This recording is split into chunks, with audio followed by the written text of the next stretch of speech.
absent for the start of Brown's voluntary offseason programs. Just over a year ago, Garrett signed a 4-year, $160 million extension. It's the most ever given to a defensive player, and he's coming off an NFL record 23 sacks, but he's not there. Again, Jason McCourty made this clear yesterday. It is voluntary, guys. Mike Tannenbaum sitting on the other side of that table. Is Myles Garrett's absence from the offseason program something or nothing? It's capital S something. You just mentioned, Peter, last year they gave him a record-setting deal. He is their best player by far.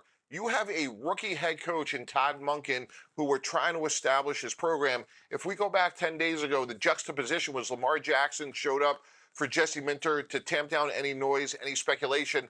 The juxtaposition is what Myles Garrett just did. Everyone's going to speculate. They moved back the roster bonuses to later in the offseason. Why'd they do that? Why did he not show up? I'm disappointed that he's not there because he could have helped set the tone of, hey, this is a new day, a new program, and I am all in. Even though it is voluntary, as J. Mack alluded to, he didn't have to necessarily stay for the whole offseason, Peter, but he is sending a message by not being there. Kevin, it's one of these deals where we talk about it all offseason. You got the money. Mike's talking about it. 2 first-round picks. If you're a team, would you offer that for Myles Garrett? Right? If you're the Cowboys, would you give both your first-round picks and say, yeah? Yeah, and the Browns should be listening. Mike capitalized the S. I'm capitalizing the whole word in something. You're giving up $1 million because you don't want to hang out with your coworkers? That's always a red flag. I'm putting up the windy fingers. Okay. Mike Tannenbaum already alluded to it. The contract has been restructured. The bonus went from the league year, which was a couple weeks ago, to the start of the regular season, so the Browns aren't paying out that bonus. What's going on in Cleveland? I think if you're a team that contends right now that needs edge rush help, which, by the way, is about 31 teams that needs edge rush help, maybe 10 of them will be better situations this year. I'm calling Cleveland. I'm offering 2 first-round picks because I'm trying to figure out what's going on in Cleveland. Ben, what about you? We know how good he is. This is nothing. And if you call me with round picks for the leading sack getter in the NFL, I'm laughing at you and I'm hanging up the phone. Get to 3, all right? Ideally, get to 4 or 5, but the Browns' suggestion for first-round picks was canceled. The teams voted against it, and so you can't even get to that number. This is a spot where I understand from the team perspective it feels like something, but for Garrett, $1 million gets stuck in the couch cushions on a Tuesday, right? He wants to spend more time looking at fossils, all right, looking at T-Rexes. That's what he enjoys. Exactly.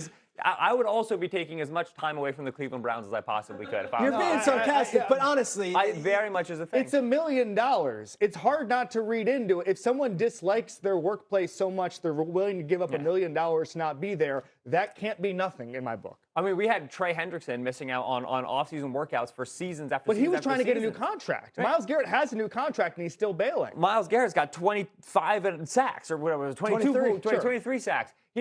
Myles Garrett doesn't need to prove anything to anybody, nor does Myles Garrett need to ensure his long-term financial security. Myles Garrett needs to chill out on a couch and have a good time. There would never be a hotter take on the show than $1 million is nothing. No, but that's how I live. Mike Tannenbaum, real quick, do you think he gets traded this offseason?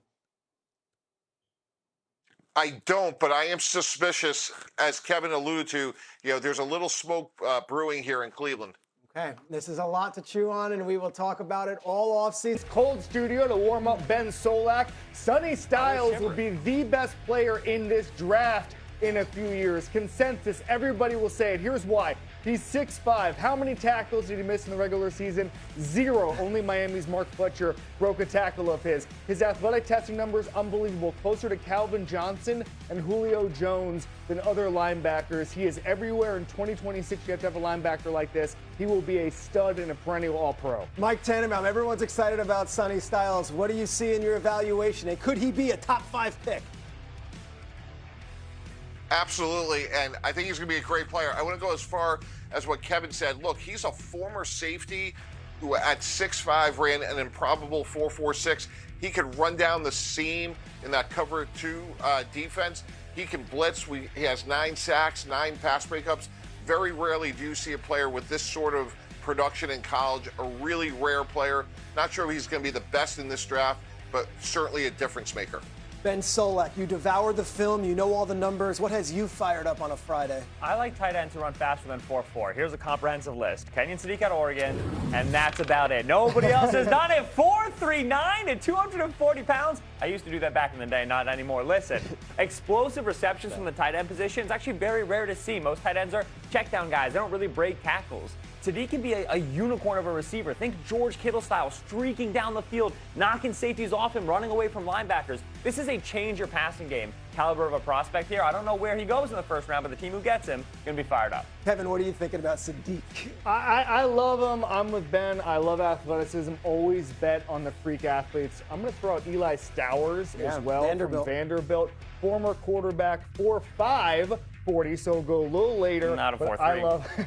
I love both of these guys. A lot of good tight end value in this draft. It's such an interesting draft. Mike Tannenbaum, what are you fired up to see in the draft less than 2 weeks away? Peter, for the first time since 2015, does a team trade up in the first round for a running back? That was Melvin Gordon of the Chargers in 2015.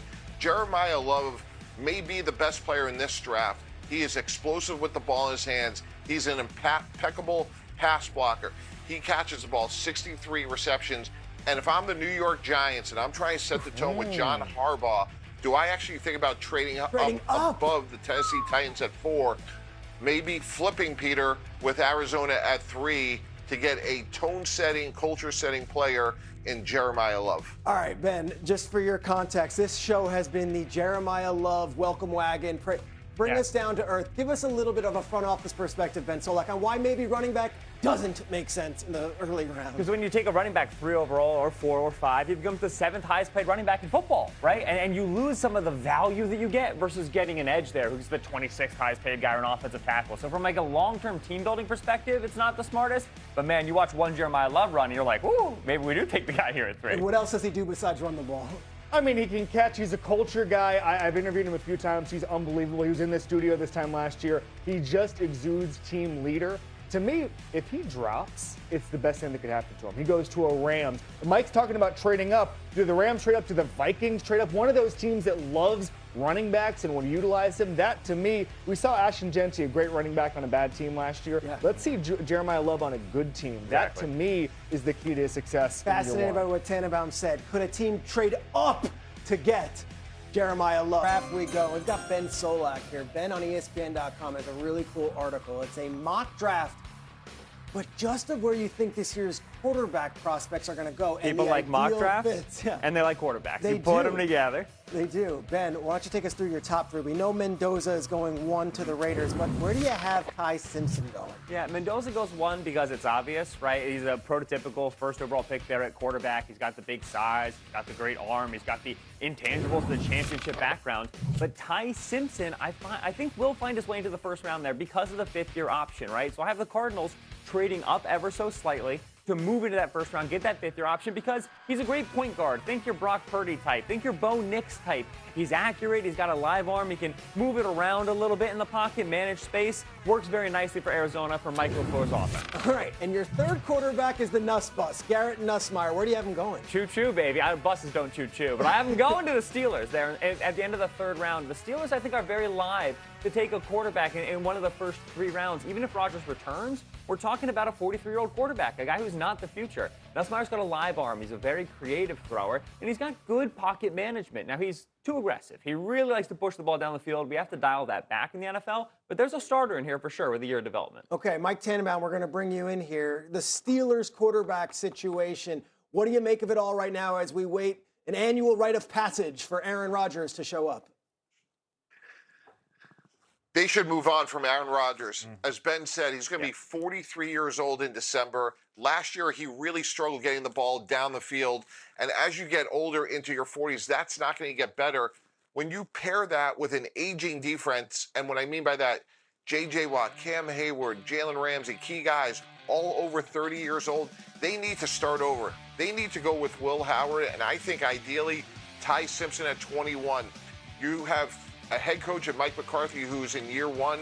I have no idea why they would bring back a quarterback that's going to be 43, who, even though he's an all-time great guy, is really a bridge quarterback at this point in his career. Kevin, he is likely coming back, so they are, but we have to have a plan here. What would you do if you were the GM, Omar Khan, of the Pittsburgh Steelers?